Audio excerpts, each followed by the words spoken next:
Welcome to the Glenville State University Athletic Department. Here we are back in the Waco Center this afternoon here in the Pioneer Media Room of Draven Gibson down here in his haven for another segment of the Coaches Show. And our guest this afternoon is head men's and women's track coach Dan Meyers. Dan, good to see you, Coach. Thank you. Appreciate it. Track season. Yep. Track season. Here it is into November. That the indoor track season so congested. Just now starting. Championships just 2.5 months away. For those of you, about track in December really serves a purpose, getting some numbers on the board and coming off the fall season. Talk about this first meet. It does a few things for us. I think the first thing it does, which I talked to the sprint and hurdle groups last night, is helping us manage our expectations. A lot of them, the high schoolers haven't ever competed in December, so they don't know where their fitness or their speed or everything's been in December.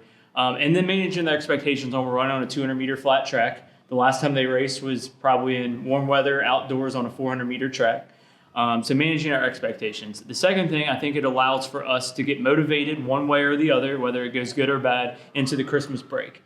For them doing workouts at home, at their home track, or their home, with maybe back with high school teammates and things like that. I think whether it goes good or bad, it helps motivate them for that. And I think also helps us get an outlook on the other teams that are competing early in December and what kind of punches they throw. And I think also for us, it's serving I think what I'm really excited about is being able to, on the women's side, compete someone in the pentathlon, and on the men's side, compete someone in the HEP. So I think it's nice to get some multis, some early work, and kind of see where they'll stack amongst the other multis in the conference. Yeah, that was going to be my next question, was getting a multi-number up right now.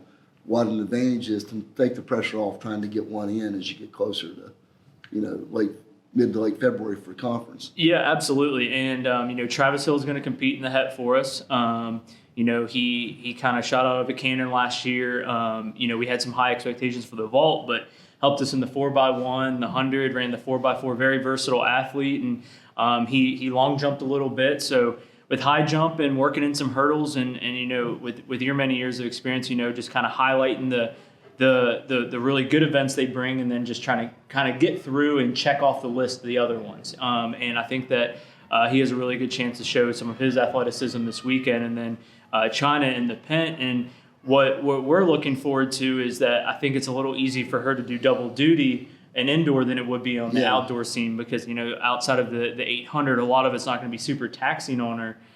So we're going to compete her in that on Friday, and maybe some potentially a relay or an open event on Saturday. We're going to enter and see what happens. But obviously, she's one of the most versatile athletes in the conference with sprinting and throwing, and she's got a knack for the jumping too. If we can get that pulled together, and I know Coach Javon will help push her through that. So, about the freshmen, how many you intend to compete this weekend, and about their first taste of you mentioned about the expectations.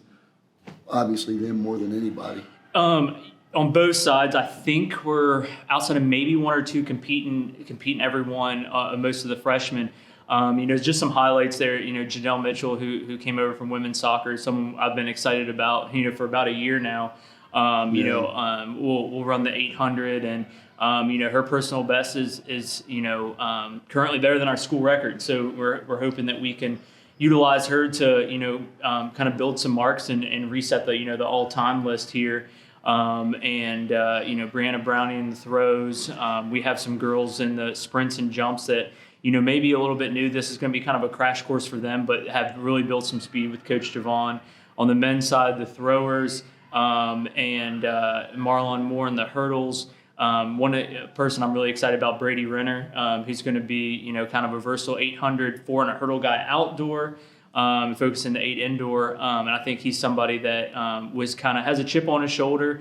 Wasn't the most touted recruit coming out of Magnolia, but it's someone that I saw like a big upside with in the middle distance events, and I think that he's going to be a big help for us. So we're starting to make our event groups even a little bit smaller and kind of making it a little bit more individualized as we get kind of closer to meet season, and I think we're excited about where things are trending.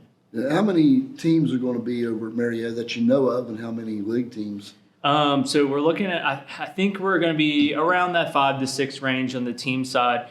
Conference wise, I'm not sure, but I think that we might have some familiar faces in the multi, so for them to get in market because, we're excited to, get some marks down regardless. But I know that there's some other teams in the conference going to Youngstown, which is a venue that we'll be going to later in January a few times. So, we're really excited for this weekend. Coach Davis does a good job up there hosting.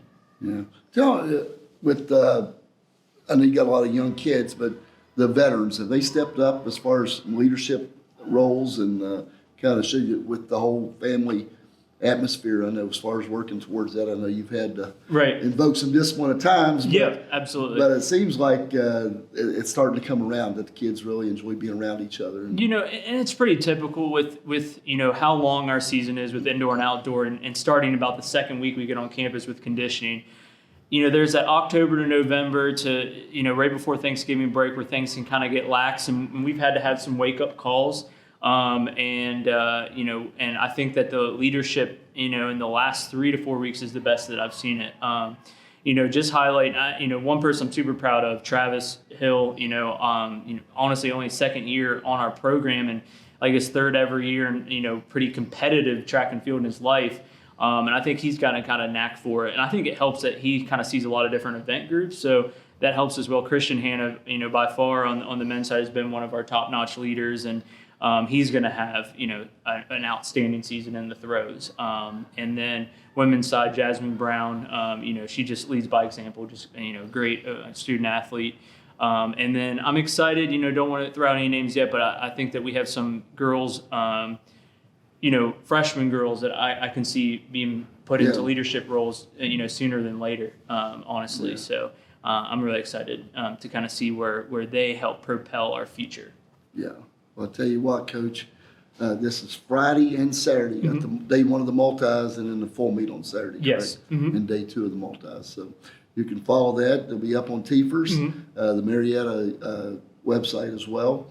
It's going to have a link, I know, with the live stats. Yep, with the live results. Well. Yep. So anyway, thank you for being with us. Thank you, Coach. I appreciate it. Thank you now, and thank you all for being with us out there. See you next week.